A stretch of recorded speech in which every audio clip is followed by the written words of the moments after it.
Good day and welcome to the Midweek News on Light TV. I am Oluwatomi Owoborodi. On the local scene, allow eligible prison inmates to vote during elections, Senate urges INEC. The Senate had urged the Independent National Electoral Commission (INEC) to allow duly registered and eligible prison electorate to exercise their franchise during all general elections in Nigeria. It is also called on the electoral body to determine the status of the inmates constitutionally and legally qualified to be registered as eligible voters and should vote at elections.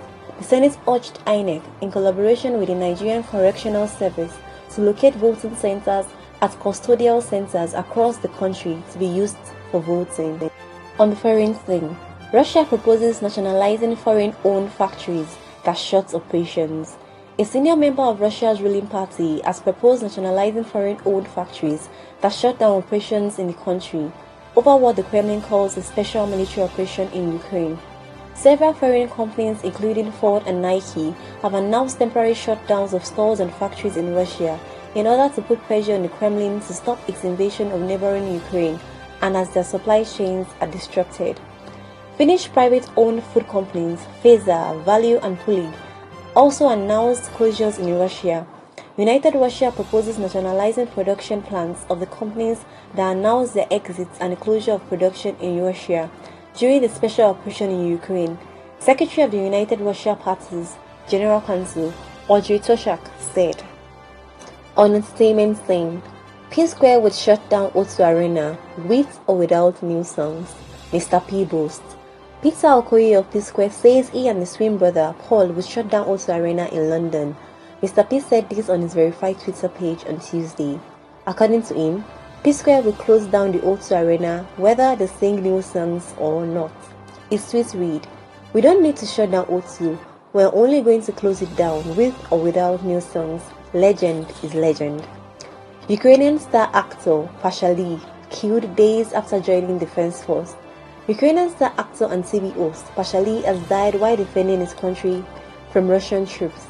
According to a Facebook post by Sergei Tomlenko, president of Ukrainian National Union of Journalists, Lee died from shelling in Irpin while defending his country. The actor rose to limelight after starring in comedy Meeting of Classmates. He was also popular for dubbing Hollywood films The Hobbit, The Lion King, and Malibu Rescuer. And on sports scene, Reds edge past Italians into Champions League quarterfinals after a nervy night at Anfield with Lautaro Martinez scoring the only goal of the game before Alexis Sanchez was sent off.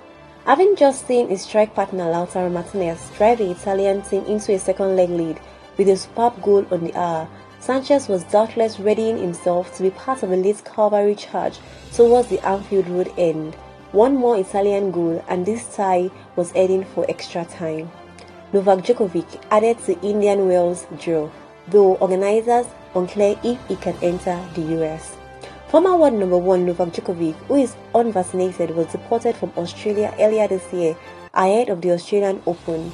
He returned to the course in Dubai but suffered a shock quarter-final loss to Jiri Vesely. He has been added to the Indian-Wales draw, but the organizers are uncertain if he will be permitted to enter the US.